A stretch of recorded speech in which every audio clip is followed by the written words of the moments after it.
नमस्कार विद्यार्थियों। स्वकीय नायिका के अपन ने भेद पढ़े थे, मुग्धा, मध्या और प्रगल्भा। अब अपन प्रगल्भा के लक्षण को देख रहे हैं। ये आचार्य धनंजय ने प्रगल्भा नायिका के क्या लक्षण दिया है। यौवनान्धा स्मरोन्मत्ता प्रगल्भा दैतांग के विलीयमानेवानन्दार्तारम्भे अप्यचेतना।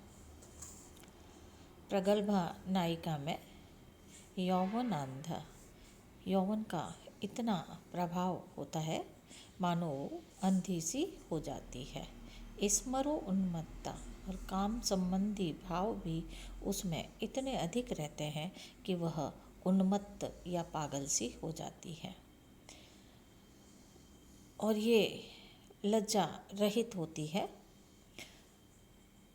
रति क्रीड़ा के समय यह दैतांग के विलीयमान, प्रिय के अंग में ऐसे चिपकती है जैसे उसमें विलीन हो जाएगी, और रति क्रीड़ा में उसे इतना आनंद आता है कि वह सूरत क्रीड़ा की आरंभिक अवस्था में ही अचेतन सी हो जाती है।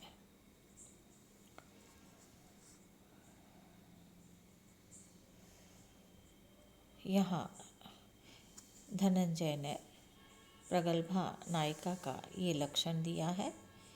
अब इस नायिका के उदाहरणों से धनिक ने इसको समझाया है। यौवनांध प्रौढ़ा का उदाहरण दिया है, स्मरोन्मत्ता प्रौढ़ा का उदाहरण दिया है, और रत प्रगल्भा का उदाहरण दिया है। इस नायिका को अन्य अलंकार शास्त्री या नाट्य शास्त्री प्रौढ़ा भी कहते हैं। प्रगल्भा के ये व्यवहार लज्जा से सर्वथा रहित होते हैं तथा उसमें अत्यधिक चतुरता पाई जाती है। इस तरह के प्रौढ़ व्यवहारों का ज्ञान प्राप्त किया जा सकता है। अब यहाँ पर इस प्रगल्भा के भेदोपभेदों को कह रहे हैं। अथ अस्य कोपचेष्टाः, नायक के अपराध करने पर ये प्रगल्भा नायिका जिस प्रकार से क्रोध करती है, उसके आधार पर उसके धीरा, अधीरा और धीराधीरा ये 3 भेद किए जा सकते हैं।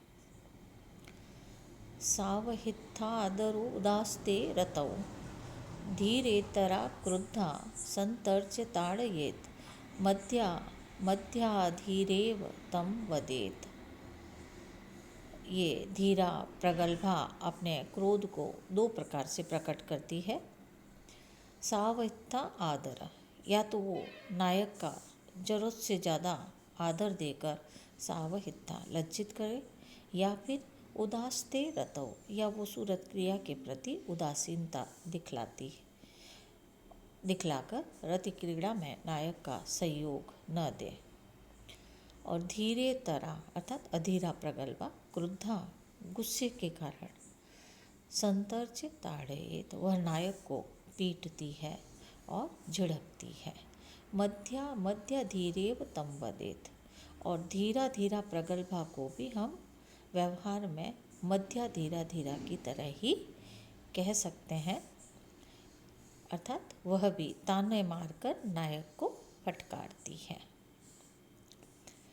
सावहितादरा धीरा प्रगल्भा वह नायिका है जो कोप की दशा में अपनी स्थिति को छिपाकर नायक के प्रति और अधिक आदर दिखाती है, और दूसरे प्रकार की वो धीरा रति में उदासीन रहती है।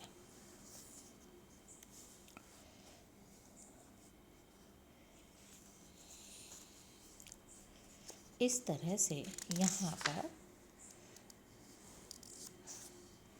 मुग्धा के अलावा ये जो दूसरी नायिकाएं हैं, इनके पुनः इन्होंने भेदोपभेद करे हैं। द्वेधा ज्येष्ठा कनिष्ठा चेत्यमुग्धा द्वादशोदिता। अमुग्धा अर्थात मुग्धा को छोड़कर, मुग्धा के अतिरिक्त मध्या और प्रगल्भा। ये द्वेधा, ये दोनों, इनके पुनः दो दो भेद होते हैं, ज्येष्ठा और कनिष्ठा। तो मध्या के 3 भेद हैं, धीरा अधीरा धीरा धीरा, और प्रगल्भा के 3 भेद हैं, धीरा अधीरा और धीरा धीरा। तो ये 6 भेदों के पुनः दो दो भेद होते हैं, ज्येष्ठा और कनिष्ठा। तो इस प्रकार से द्वादशोदिता ये मिलकर 12 प्रकार की होती है। अर्थात मुग्धा के अलावा दूसरी नायिकाएं 3 तरह की मध्या और 3 तरह की प्रगल्भा, ज्येष्ठा तथा कनिष्ठा, इस प्रकार 2 तरह की होती है। तो ये सब मिलकर 12 प्रकार की हो जाती है। ये भेद मुग्धा के नहीं है, ज्येष्ठा और कनिष्ठा मुग्धा के नहीं होते हैं। ये मुग्धा केवल एक ही प्रकार की होती है।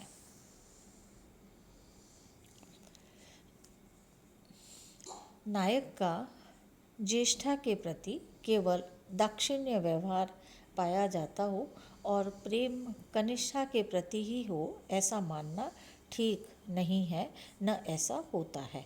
वस्तुतः नायक का ज्येष्ठा के प्रति भी प्रेम पाया जाता है, क्योंकि दक्षिण नायक के लक्षण के समय यह स्पष्ट किया गया था कि उसका प्रेम सभी से हो सकता है।